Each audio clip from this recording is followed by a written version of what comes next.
Hello guys, welcome to the global affairs. Global affairs के इस topic में हम बात करेंगे Biden's recognition of Armenian genocide. Genocide का मतलब होता है एक कम्युनिटी दूसरी कम्युनिटी का नरसंहार करती है, उसको कहते हैं जेनोसाइड। सो क्या टर्की की हिस्ट्री के अंदर इस तरीके का कोई भी इंसिडेंट हुआ है और टर्की की तरफ से क्या रिस्पॉन्स मिला है यूएस को? थोड़ा टर्की की हिस्ट्री के बारे में भी जानेंगे। So my name is Zakir Malik. If you don't know so let's discuss this topic. So पहले लोकेशन देख लेते हैं टर्की की। यहाँ पर ये हमारा इंडिया है और यहाँ पर ये ईरान के बाद ये टर्की है और यहाँ पर इसकी जो कैपिटल है अंकारा है। और यहाँ पर ये आर्टिकल देख सकते हैं आप, US president Joe Biden officially recognises Armenian genocide. So Armenian genocide जो अपने आप में ही एक कंट्रोवर्शियल टॉपिक है, उसको यूएस की गवर्नमेंट के थ्रू स्वीकार किया जा चुका है। और ये किलिंग जो है वो किलिंग है, एस्टिमेटेड है कि 1.5 मिलियन जो है वो आर्मेनियन जो है वो जेनोसाइड हुए थे ऑटोमन एम्पायर के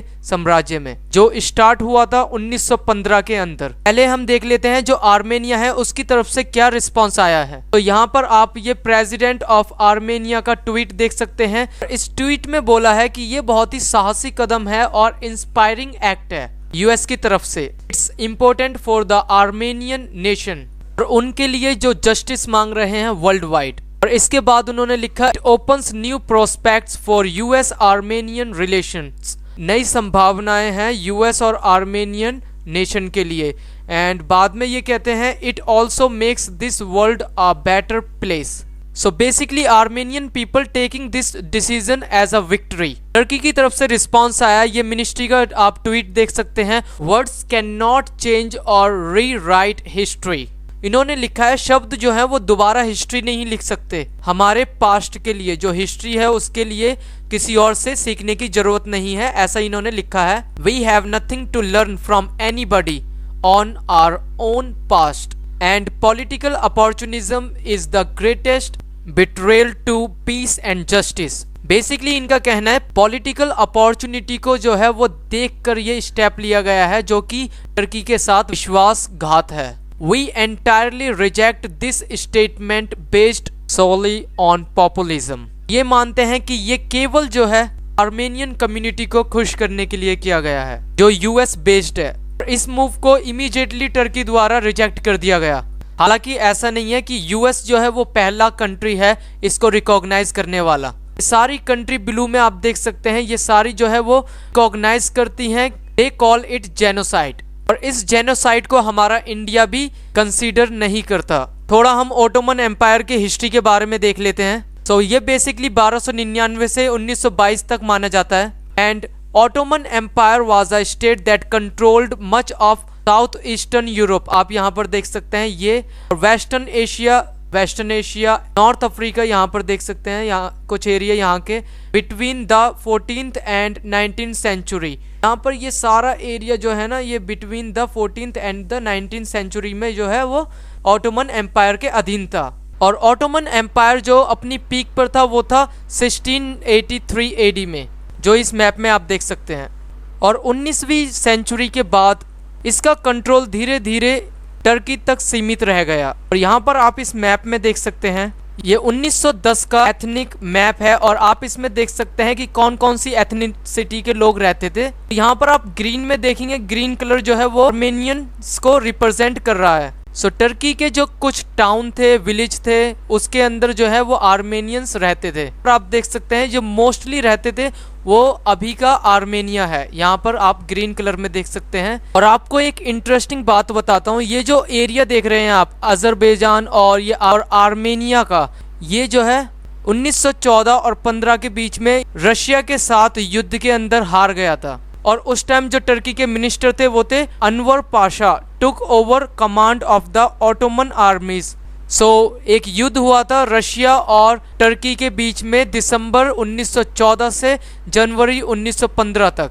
सो इस युद्ध में जो है वो टर्की हार गया था and losing more than 60,000 man. जिसके तुरंत बाद ही टर्की के लोगों का ये मानना था कि इस एरिया को, जो आर्मेनियन और अजरबैजान है आज का, इस एरिया को हारने की मेन वजह जो है वो आर्मेनियंस को माना गया। जिसके कारण जो है वो फोर्सेस ने कुछ इलाकों में आर्मेनियंस को मारा। और ऐसा नहीं है कि टर्की इसको मानता नहीं है, Turkey has acknowledged the deaths of Armenians in the Ottoman Empire during World War I. But Turkey इसको नहीं मानता कि ये सिस्टमैटिक क्लिनजिंग थी, जिसको आज जेनोसाइड माना जा रहा है। और ये जो टर्किश फोर्सेस का शक था वो पूरा हो जाता है फ्रांस और टर्की वॉर के अंदर। एक फ्रांस को टर्किश वॉर होती है, जिसको टर्किश लोग मानते हैं Turkish war of independence in Turkey, जिसमें एक तरफ जो है वो फ्रेंच कॉलोनियल फोर्सेस होती हैं और उनके साथ होते हैं फ्रेंच आर्मेनियन लीजन, यानी सैन्य टुकड़ियां होती हैं आर्मेनियंस की फ्रेंच के साथ, जो फ्रेंच का सपोर्ट कर रही होती हैं। और ये वॉर जो है वो दिसंबर 1918 से अक्टूबर 1921 तक चलता है और इस युद्ध के अंदर टर्किश फोर्सेस जीत जाती हैं। इस मैप में आप देख सकते हैं ये जो है वो फ्रेंच कुछ इंटरेस्ट था इस रीजन के अंदर, जिनके साथ थी आर्मेनियंस की कुछ टुकड़ियां। सो अब क्या टर्की को कुछ कंपनसेशन देना होगा आर्मेनियंस लोगों को? देखिए ऐसा नहीं है, बट ये होता है कि टर्किश लोग जो गर्व करते थे ऑटोमन एम्पायर की हिस्ट्री के बारे में, सो एक तरीके का उनके ऊपर ये आघात है और इसी वजह से वो इसको बिल्कुल नहीं मानेंगे, क्योंकि ऑटोमन एम्पायर की एक पूरी हिस्ट्री है और उसको जो है टर्किश लोग जो है बहुत ही ज्यादा प्राइड के साथ देखते हैं और उस प्राइड को किसी भी तरीके का नुकसान वो नहीं झेलना चाहते। इसकी वजह से हम देखेंगे टर्किश और यूएस रिलेशन जो है वो एकदम खराब भी हो सकते हैं, क्योंकि टर्की की तरफ से जो है वो एक तरीके की वार्निंग आई है यूएस के लिए और ये यूएस और टर्की के जो टाइज हैं उसको हार्म भी कर सकते हैं।